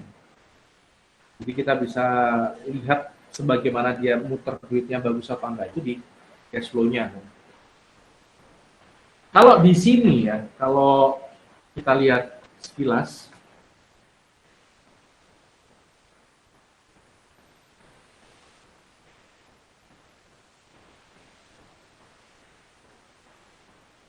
Halo Bu Elda. Bu Elda, apakah Ibu nanti ada mau bertanya Ibu Elda? Ada. lebih rapi TOTL sih Pak ya. Kalau untuk DGIK, tapi ini overall sih masih cukup baik pengelolaannya sebenarnya. Tapi bukan yang the best, ada yang better lah kira-kira gitu.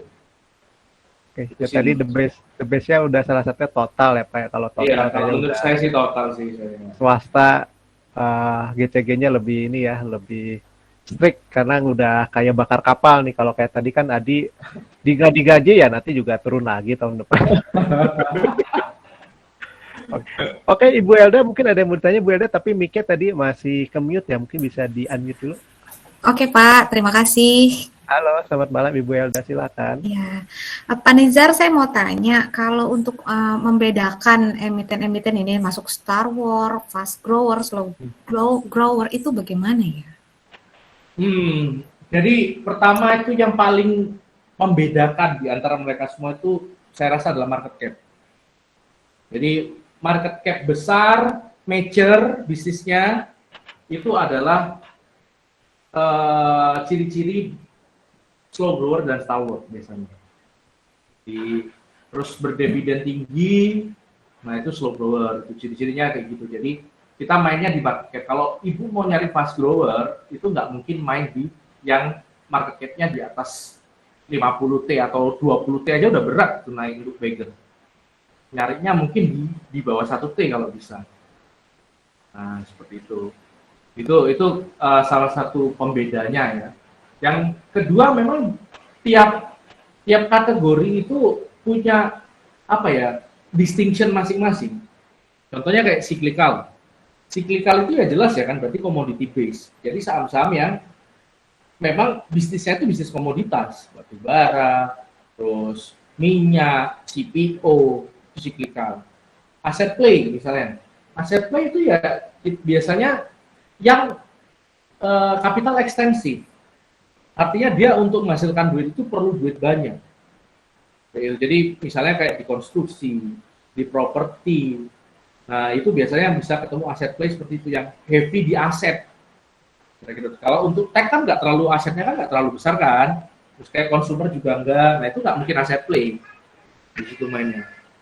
Nah terus kalau misalnya kita ngomong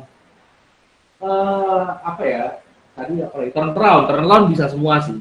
Turnaround itu dari saham yang rugi jadi untung, kira-kira gitu. Turnaround bisa semua. Terus kalau fast growers, udah saya bilang ya, biasanya di tech dan market cap-nya kecil, asset play tadi udah sih kita udah gitu sih. Star Wars sama slow grower di blue chip, udah gitu. Oke, Ibu Elda, apakah membantu pandangan dari Pak Nizar, Bu Elda? Iya Pak. Terima kasih Pak Nizar, makasih Pak Teguh. Sama-sama. Sama-sama Bu. Mungkin tadi ada pertanyaan juga dari Pak Kresna, cuman tadi udah dibantu dijawab juga dari Pak Nizar ya Pak Kresna, ya ciri-ciri fast grower tuh salah satunya asetnya kalau bisa di bawah 1 triliun, jangan di bawah 20 sampai 50 triliun ya untuk menjadi sebuah fast grower gitu. Oke. Oh ada dari Pak Zulkifli. Oke. Izin bertanya Pak, speaker laptop saya rusak jadi cuma bisa chat. Oke, saya sering follow Bapak di YouTube dan Bapak sering membahas tentang tambang. Setelah Pak Nizar lepas ADRO, apa tidak tertarik lagi masuk di tambang Pak? Jika tidak tertarik kenapa ya Pak? Terima kasih katanya. Oke, jadi gini, kita kalau ngomong soal siklikal ya, kita ngomong kapan posisi terbaik siklikal itu kita jual. Siklikal kita jual itu kalau siklusnya sudah berakhir. Itu adalah jawaban sederhana ya. Artinya apa? Artinya kita jangan sampai telat jualan. Gitu, telat udah berakhir baru kita jualan. Nah, pada saat saya jualan di 1.800 itu ternyata kan masih bisa naik lagi tuh Adaro ya kan, ke 2.200 ya kan. Apakah saya menyesal? Enggak. Karena memang kebetulan ya, ini bisa bilang saya kebetulan waktu saya itu ternyata muncul berita Adaro diversifikasi ke aluminium juga. Beli Cita, beli segala macam. Nah, akhirnya kan sahamnya naik lagi kan karena itu kan. Nah, tapi defaultnya tuh batu bara trennya itu habis di bulan Februari. Winter selesai, itu biasanya selesai. Based on itu, saya jual sebelum siklusnya selesai, agar saya nggak jadi pegangan terakhir. Sesimpel itu. Dan target jual saya, secara hitung-hitungan saya, secara valuasi itu 1.600. Jadi kalau udah dikasih 1.800 ya udah lebih dari target saya lah. Ngapain? Kalau dapat naik lagi ya itu mungkin nggak rezeki saya aja. Oke. Mungkin semoga terbantu ya Pak Zulkifli untuk pandangannya dari Pak Nizar. Oke, ada satu lagi pertanyaan Pak Nizar. Mohon maaf bertanya, saya hanya bisa pesan saja. Koneksinya lagi nggak stabil. Pak Nizar, apakah pernah kesulitan jual saham yang lagi sepi ketika sudah beggar misalkan? Terima kasih. Oh, kalau sudah beggar nggak pernah kesulitan. Waktu belinya kesulitan. Contohnya kayak Gon ya. Gon ini menurut saya cukup menarik ya. Di bisnis tower, menurut saya cukup potensial banget menurut saya. Tapi nggak liquid, susah banget masuknya. Kalau sudah beggar, pasti udah liquid. Kalau udah beggar tuh pasti udah rame, udah jadi sorotan banyak orang, makanya dia bisa jadi beggar. Karena untuk jadi beggar itu perlu fase partisipasi publik. Tanpa fase itu, dia nggak akan beggar. Jadi kalau jualnya sih nggak ada masalah saya rasa, belinya yang masalah.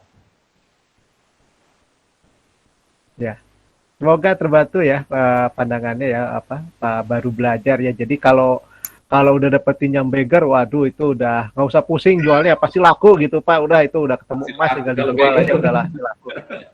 Oke, Pak Junianto ada izin bertanya mau apa ya Pak ya? Oke, Pak Syafri Husain. Ada ini tadi tuh ada satu lagi ini yang kelewat saya Pak. Pak, apa pandangan Bapak terkait pasar saham dengan konflik antara Rusia dengan Ukraina ini? Apakah akan anjlok terus atau bagaimana Pak? Mungkin IHSG di kita ya Pak ya, pandangan Bapak lagi hot ya nih Pak ya. Rusia menginvasi Ukraina ya, apalagi tadi saya dapat kabar tuh sekarang Rusia udah mensiagakan nuklir ya. Jadi ini mungkin berita 10 menit yang lalu gitu ya nih. Jadi udah lagi panas nih Pak, udah nuklir udah didengang-dengungin ini nih. Ini menarik lah ya kalau kaitannya sama Rusia Ukraina ya. Tapi kalau bagi saya ini menguntungkan sih. Ini tanpa di luar sisi kemanusiaan ya.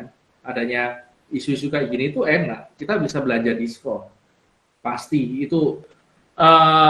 Kenapa kok bisa saya bilang pasti untung? Karena ini semua pasti sifatnya sementara kalau perang itu. Ya bagi saya sih gini, simpelnya gini.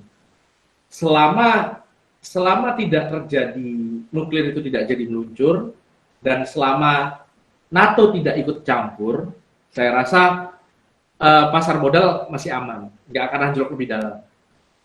Ya kalau anjlok pun gitu-gitu aja lah, nggak sampai yang gimana-gimana kira-kira gitu. Kalaupun gimana-gimana itu flash sale, tapi kalau dua-duanya tadi terjadi, itu eskalasinya udah di luar nalar berarti ya.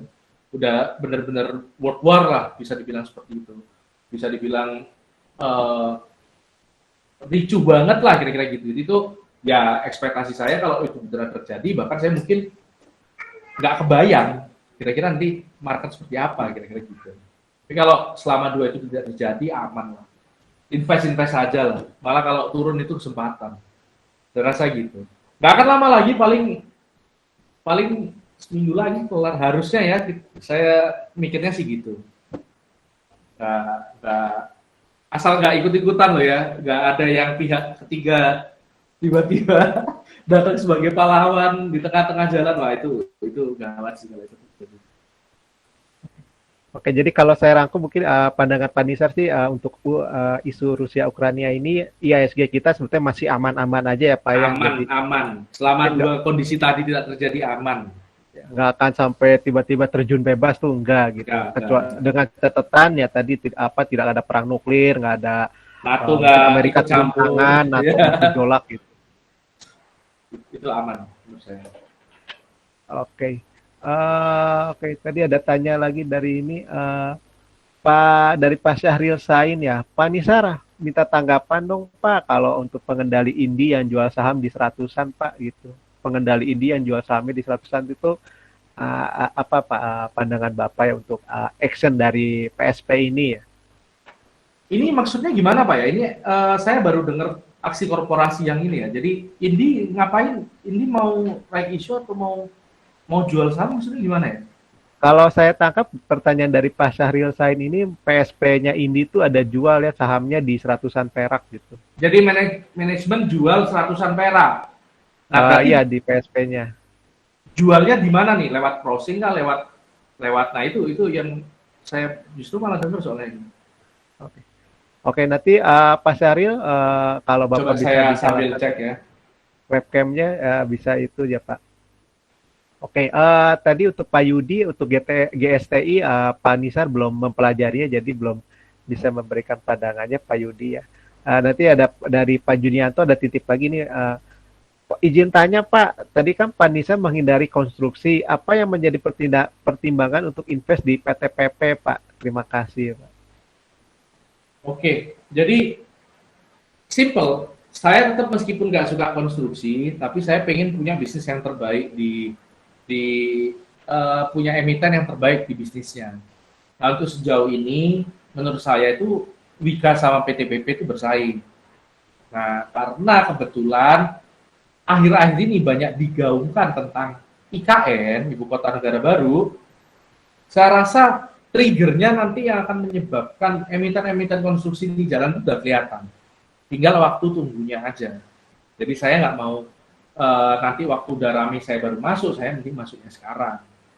Kira-kira seperti itu. Nah, kenapa kok PTPP ya? Simpel, karena yang menurut saya paling bagus saat ini itu PTPP. Ya meskipun sama aja, sama jeleknya, tapi yang paling bagus lah di antara itu semua, kira-kira gitu. Oke, semoga tadi bisa membantu pencerahan ya Pak Junianto untuk pandangannya. Oke Pak, saya ada pertanyaan lagi Pak dari saya Pak. Bapak tadi ada membahas juga untuk kriteria saham turnaround ya Pak ya. Betul. Apakah bisa diceritakan Pak salah satu pilihan Bapak untuk saham turnaround, dan pertanyaan kedua, bagaimana pandangan Bapak untuk saham GMFI Pak? Apakah bisa menjadi turnaround atau ini sih cerita mati ya, saham mati ini kalau di GMFI ini? Terima kasih Pak. Jadi yang saya pelajari tentang turnaround stock ya, turnaround stock ini perlu katalis, itu yang pertama. Ya, jadi katalisnya itu bisa macam-macam. Ada manajemen baru, ada regulasi baru, ada bisnis baru, ada ceruk baru, itu macam-macam. Intinya dia harus ada katalis. Nggak bisa secara natural, secara organik dia berubah sendiri dari rugi ke untung, nggak bisa. Nah, yang perlu dikasih tahu ya, mungkin GMFI apakah dia ada katalisnya atau tidak. Nah, itu yang apa ya, perlu dicari tahu kira-kira gitu. Nah, kalau secara contoh yang dipakai Peter Lynch untuk menentukan saham turnaround itu adalah Apple. Jadi Apple pada saat ditinggal Steve Jobs sama pada saat Steve Jobs masuk, itu merubah semuanya, termasuk harga sahamnya. Nah, kalau menurut saya, katalis yang mungkin bisa merubah sesuatu yang cukup menarik menurut saya adalah trend. Kalau bagi saya ya, turnaround yang mungkin bisa beneran muter, itu trend, kalau menurut saya. Karena, ya ini kan dia rugi tuh. Dengan rugi kayak gitu aja, dia masih bisa survive loh. Masih bisa nyari investor, masih bisa survive. Yang kedua, 5G. 5G saya rasa masih belum ketahuan kan, market leader-nya siapa. Ya mungkin untuk nomor satu mungkin kita bisa langsung tebak Telkom ya, tapi untuk untuk nomor 2, nomor 3-nya ya kita masih belum tahu. Jadi masih ada peluang friend untuk masuk di market yang masih unknown ini, masih uncharted ini, kira-kira gitu. Jadi kalau nalar saya sih friend bisa jadi turnaround. Makanya kalau di friend itu kalau nggak salah ya, saya kan juga ini ya, saya kebetulan saya adalah influencer yang disupport oleh Ajaib juga. Jadi saya banyak dapat saham-saham bonus ya. Itu termasuk salah satunya friend yang banyak banget saya dapat. Nah tapi itu nggak saya jual-jual. Jadi saya tanpa beli dikasih aja gitu sama Ajaib gitu ya, friend. Itu saya karena at least seenggaknya saya untung apa enggak itu nomor nanti, orang saya sahamnya juga dikasih kan. Tapi yang saya pikir saya ingin jadi saksi, apakah benar dugaan saya, friend ini bisa turnaround apa enggak. Itu sih kalau pandangan saya dengan GMFI kebetulan saya juga belum tinjau lebih lanjut katalisnya apa, tapi itu kata kuncinya Pak ya, perlu katalis. Tanpa katalis secara organik kita berharap saham tiba-tiba tadinya rugi jadi untung itu mustahil gitu. Kira-kira gitu. Oke, terima kasih banyak Pak pandangannya. Kalau pandangan saya sih Pak untuk GMFI ini saya punya pola pikirnya kalau GMF ini kan sebetulnya kan Garuda ini kan lagi hancur ya, lagi hancur terkapar habis-habisan ini apa manajemennya juga out-outan gitu. Jadi ini yang nopangnya tuh kan ya ikut terkapar karena kan si calon yang bisa di maintenance-nya cuma Garuda. Nah, tapi kalau Garudanya jadi diselamatkan oleh pemerintah, nah berarti dia ada kesempatan untuk terbang sih karena kan sekarang harganya lagi di diskon habis ya ke 70. Ini tapi pandangan saya sih Pak. Mungkin ini menarik Pak, mungkin saya lanjutkan dikit Pak ya. Jadi kita let's say kita ngomong GMFI Aero ini dapat diselamatkan lah ya sama PKPU dan segala macam, mungkin Khairil Tanjung juga bantu nyelamatin ngasih dana juga segala macam. Pertanyaan saya, turnaround itu adalah dari untung ke rugi, bukan dari mau mati hidup terus nanti mau mati lagi. Jadi kalau diselamatin tanpa ada pergantian, let's say kita anggap contoh Pak, yang paling fenomenal di Indonesia, teman-teman paling fenomenal. KAI dengan Ignatius Jonan. Kalau nggak ada seperti itu, ya nggak turnaround itu namanya Pak. Ya cuma tadinya mati suri, jadi hidup lagi, nah nanti ketebatan juga masih gantung, kira-kira seperti itu. Oke, jadi, kalau Bapak ada pertimbangan, ada direksinya tuh sampai dirubah ya, jadi ada orang yang langsung kayak juru selamatnya datang ya. Betul, harus ada seseorang yang ya di Indonesia tadi saya sudah kasih contoh ya, seperti bagaimana Ignatius Jonan mentransformasi KAI. Nah itu soalnya kerasa banget Pak, saya dulu waktu kuliah naik kereta api itu hancur banget Pak. Tapi begitu ke depannya dipegang, wah langsung drastis perubahannya itu hal-hal seperti itu yang dibutuhkan untuk melihat saham turnaround. Itu pasti kalau KAI sahamnya publik pasti udah naik gila-gilaan itu. Dari hancur jadi naik gila-gilaan itu pasti. Nah, yang diharapkan oleh strategi turnaround itu sebenarnya seperti itu. Oke, terima kasih banyak Pak atas pandangannya Pak. Oke teman-teman, ini udah gak kerasa udah mau 9:30 ya, ada 3 pertanyaan lagi, cuman mohon maaf karena waktunya udah mau habis ya. Saya mau sebagai penutup. Jadi teman-teman ini bisa mengikuti channel YouTube-nya Pak Nizar Imam di YouTube Nizar Imam ya. Kemudian juga di IG-nya ini saya ada sharing juga linknya di chat ya. Jadi teman-teman bisa ikutan di chat.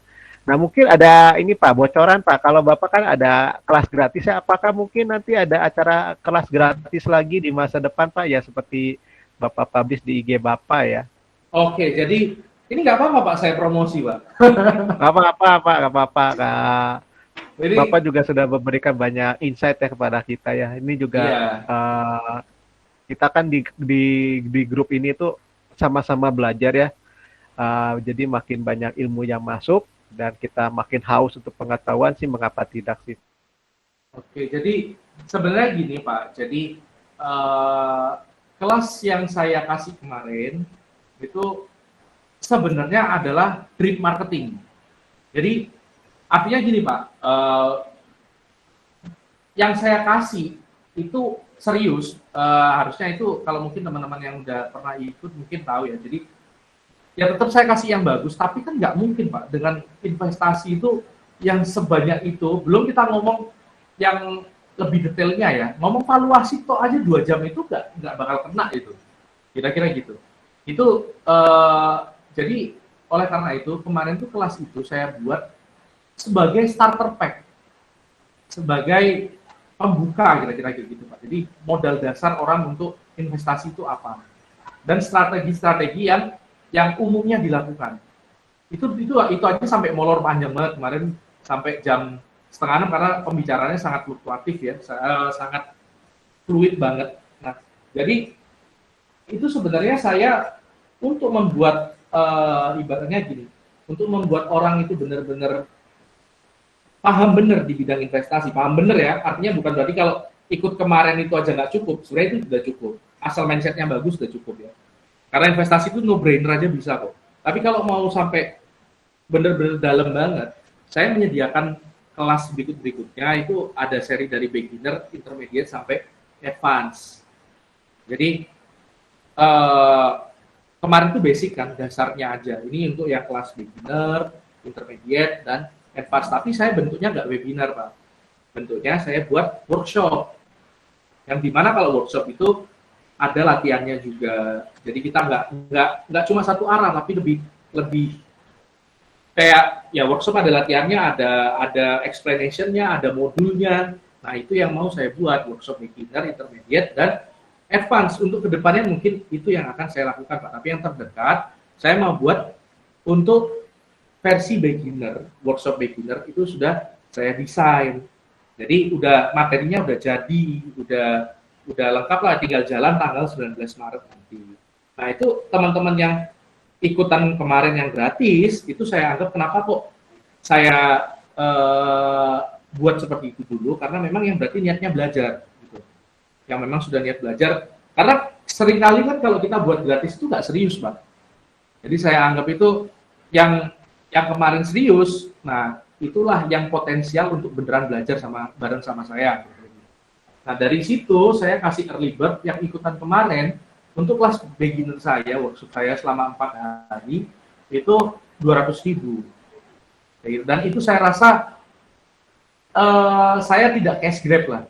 Kenapa? Karena saya di situ juga niatnya membantu dan saya nggak akan ngambil uang yang gimana-gimana kayak gitu, dan juga yang saya kasih itu beneran, bukan real education, bukan cuma ya, bukan kadang-kadang gini Pak, ini tanpa menyebut merek ya, mungkin kadang-kadang itu dulu waktu saya masih belum pernah buat webinar terus segala macam, saya ikutan program mahal, tapi yang dikasih cuma itu aja, saya nggak usah sebut merek lah, jutaan.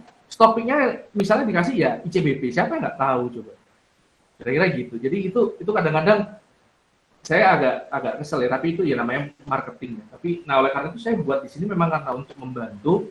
Jadi saya buat harganya ibaratnya BEP aja lah Pak, nambah dikit lah kira-kira gitu. Untungnya nggak usah banyak-banyak banget, karena saya juga di sini saya pakai aplikasi Lentera ini juga Pak. Jadi ini saya kembangkan memang untuk jadi solusi. Di Lentera ini bisa jadi solusi. Jadi kenapa kok pakai ini? Karena ini dikembangkan memang karena kalau kita ngomong webinar itu kayak orang habis webinar hilang ilmunya. Habis ngobrol-ngobrol sejam 2 jam hilang ilmunya karena nggak latihan. Karena nggak ada latihannya. Jadi ini di beginner nanti ini kurang lebih ada 8 materi seperti ini. Ini ada latihannya. Nanti ada exercise-nya, ada modulnya. Nah, ada solusinya nanti seperti apa. Jadi orang harusnya lebih paham lah daripada cuma ngikuti webinar yang biasa. Kurang lebih seperti itu. Dan ini tentunya saya perlu modal untuk menyusun ini segala macam. Oleh karena itu tetap ada biayanya. Sebenarnya saya nggak masalah Pak. Kalau saya nggak keluar modal, saya gratisan itu nggak masalah banget. Tapi karena saya pakai modal juga, nah oleh karena itu saya kasih harga seperti itu. Nah mungkin saya kepanjangan ya ceritanya ya. Tapi intinya kalau Bapak tanya apa program saya ke depan, webinar beginner ini, workshop beginner ini yang akan saya lakukan di Maret besok. Tanggal 19, 20, 26, 27. Jam 5 sampai jam 3 sampai jam 5 sore. Nah itu udah include 4 hari, include modul, include exercise, include rekaman, include bahan paparannya semuanya lah. Gitu. Load kelas-kelasnya juga. Mungkin itu sih Pak, kalau tertarik mungkin bisa chat saya aja nanti bisa di IG nanti bisa saya arahkan lah. Kurang lebih seperti itu. Oke, terima kasih banyak Pak. Jadi teman-teman kalau ada yang emang lebih tertarik dengan filosofi dari Pak Nizar Ilman ini ya, teman-teman bisa kontak ke Pak Nizar, mungkin bisa DM ke beliau ya untuk acara yang gratisnya dan juga yang tadi yang bisa ada beginner class ya yang dengan biaya investasi untuk kepala ke atas 200.000 ya. Dan juga sebelumnya saya lupa juga, jadi teman-teman kalau mau traktir, Pak Nizar ini masuk ke traktir.id ya. Jadi kalau kita mau memberikan bantuan bisa memakai aplikasi traktir yang tadi saya sharing di kolom message ya. Mungkin udah 9:30 ya, mungkin dari Pak Sukinto dan Pak Roy ada yang mau disampaikan Pak sebelum kita tutup acara ini. Oke Pak Sukinto, ada dulu. Oke, suara saya jelas ya, teman-teman? Iya. Ya, dari saya sih enggak ya. Saya cukup ucapkan terima kasih banyak nih ke Pak Nizar ya, sudah sharing-sharing buat kita semua malam hari ini ya, sudah sampaikan waktunya ya.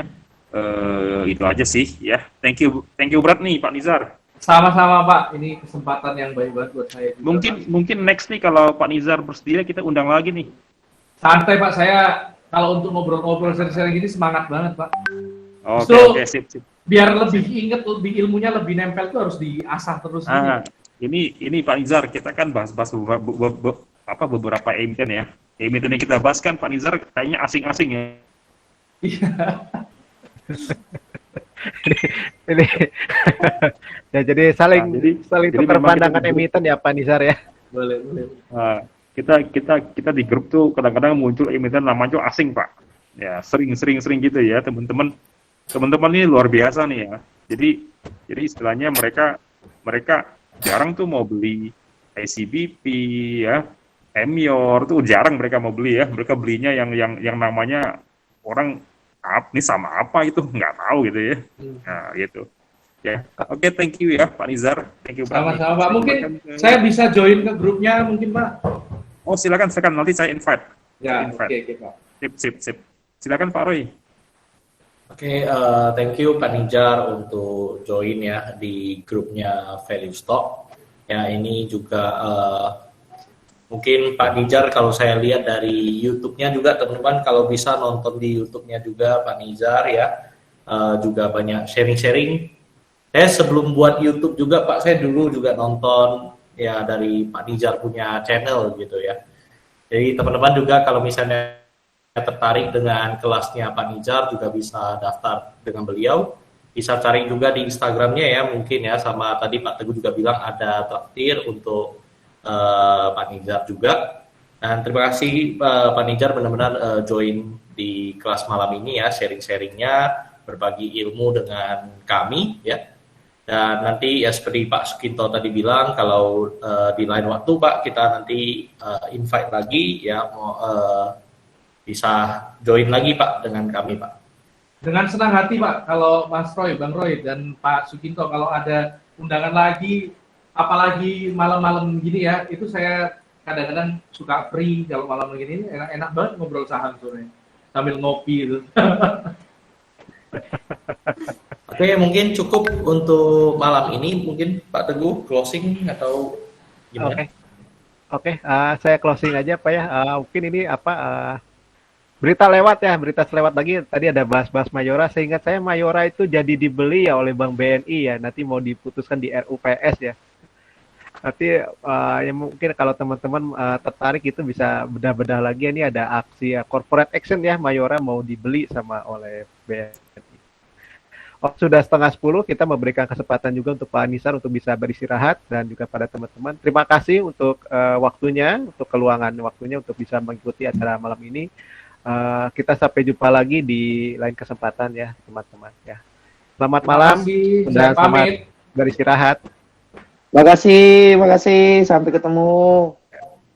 Terima kasih semua. Ya, makasih Mas Nisar. Itu mau bisa. Mari saya pamit juga teman-teman. Ya, semua Pak Roy. Terima kasih Bapak-bapak semua.